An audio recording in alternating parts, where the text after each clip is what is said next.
Assalamualaikum warahmatullahi wabarakatuh. Kami dari kelompok 1 yang beranggotakan saya Novika Sari NPM 1901041009 dan Fani Andesti NPM 1901041009. Kami akan mempresentasikan hasil diskusi kami yang berjudul Kesempatan Bisnis Keluarga, Kesempatan Perancis, Kesempatan Pembeli Bisnis yang Sudah Ada. Yang A, kesempatan bisnis keluarga. Kesempatan bisnis keluarga adalah sebuah perusahaan yang dimiliki, dikontrol, dan dijalankan oleh anggota sebuah atau beberapa keluarga atau dikelola oleh anggota-anggota keluarganya. Dalam istilah bisnis, perusahaan keluarga terbagi menjadi dua macam, yaitu 1.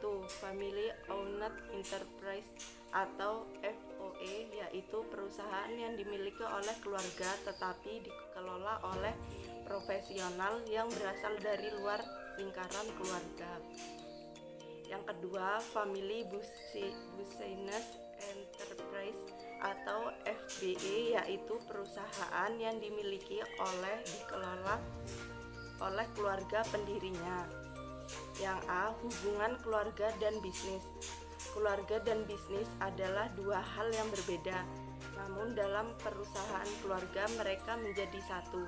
Keluarga dan bisnis muncul dengan alasan yang berbeda. Fungsi pokok keluarga berhubungan dengan perhatian dan pendidikan anggota keluarga, sedangkan bisnis berkaitan dengan produksi dan distribusi barang atau jasa.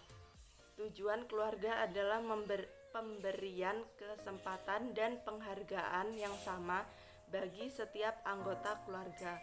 Bisnis bertujuan mendapat keuntungan dan kesejahteraan dalam hidup. 1. Budaya bisnis keluarga. Seperti organisasi lain, bisnis keluarga mengembangkan cara tertentu di dalam mengerjakan segala sesuatu dan prioritas tertentu, sehingga memberikan keunikan pada tiap perusahaan. Pola perilaku dan kepercayaan yang khusus ini membentuk budaya organisasi karyawan.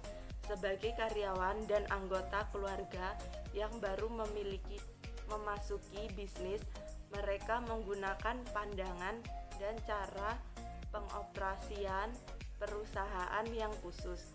Kedua, bagaimana mengelola bisnis keluarga. Penting juga menangani isu suksesi di bisnis, khususnya pemilik usaha mempunyai anak lebih dari satu.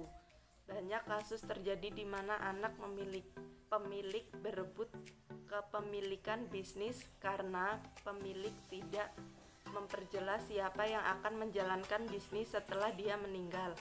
Saat ini, setiap orang ingin menghindari skenario ini dan kenyataannya. Menghindari situasi seperti ini hanyalah masalah perencanaan. Dengan memiliki panduan suksesi akan memungkinkan semua anak saling hidup rukun serta membantu demi keberhasilan bisnis. Yang ketiga, kendala menjalankan bisnis keluarga. Dari masalah yang sering muncul dalam bisnis keluarga, terutama masalah profesionalisme, akhirnya muncul mitos generasi pertama membangun, generasi kedua menikmati, dan generasi ketiga menghancurkan. Dan masalah kepemimpinan dalam perusahaan keluarga, masalah konflik yang sering terjadi dalam bisnis keluarga, suksesi, kompetensi, dan budaya dalam perusahaan keluarga. Sebagai tawaran paradigma baru diambil bisnis keluarga, semua ini tidak lain sebagai counter attack terhadap mitos. Generasi pertama membangun, generasi kedua menikmati, dan generasi ketiga menghancurkan. Selanjutnya, saya Fani Andesti 1901041005 akan menjelaskan tentang kesempatan franchise atau waralaba dalam bahasa Indonesia adalah tipe bisnis yang dimiliki dan dioperasikan oleh individu-individu yang berbeda tetapi memiliki nama brand atau nama merek yang sama, sehingga brandnya terlihat sangat besar dan tersebar di mana-mana, biasanya bahkan secara internasional. Menurut Big Reel, franchising atau waralaba adalah peluang bisnis di mana pemilik, produsen, atau distributor sebagai pemilik franchise barang dan jasa tertentu atau merek memiliki hak anggota untuk individu atau franchising untuk menjadi agen barang lokal dan layanan, dan sebagai imbalannya yaitu menerima pembayaran atau royalti yang telah ditetapkan. Dalam kesempatan franchise ini terdapat kriteria dalam menjalankan bisnis waralaba. Di antaranya satu, yang pertama yaitu ada memiliki karakteristik bisnis. Yang kedua, telah terbukti sudah memberikan manfaat. Yang ketiga, memiliki standar untuk barang atau jasa layanan yang ditawarkan dibuat secara tertulis. Kemudian mudah diajar dan diimplementasikan. Selanjutnya ada dukungan berkelanjutan dan hak kekayaan intelektual telah terdaftar. Kemudian terdapat perusahaan harus memiliki izin dalam bentuk sertifikat pendaftaran waralaba atau STPW. Selanjutnya saya akan menjelaskan tentang kesempatan membeli bisnis yang sudah ada.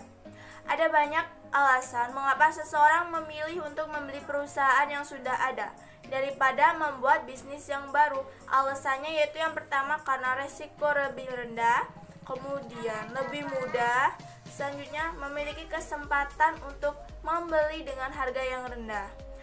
Membeli perusahaan yang sudah ada juga mengandung masalah tertentu, yaitu masalah faktor eksternal dan internal. Yang pertama faktor eksternal yaitu faktor dari lingkungan, misalnya jumlah pesaing dan ukuran peluang pasaran. Selanjutnya faktor internalnya yaitu masalah yang ada di perusahaan, misalnya seperti citra atau reputasi perusahaan.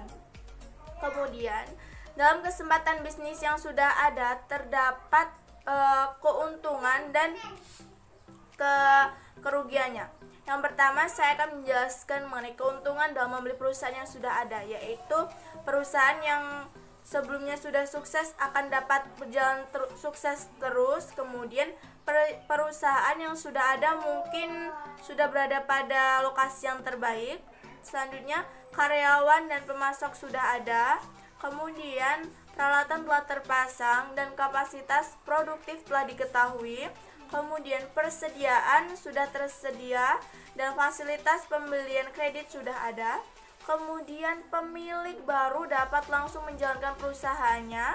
Selanjutnya, pemilik baru dapat memanfaatkan pengalaman pemilik sebelumnya dan pembiayaan yang lebih mudah serta harganya yang murah. Selanjutnya saya akan menjelaskan tentang kerugian dalam membeli perusahaan yang sudah ada.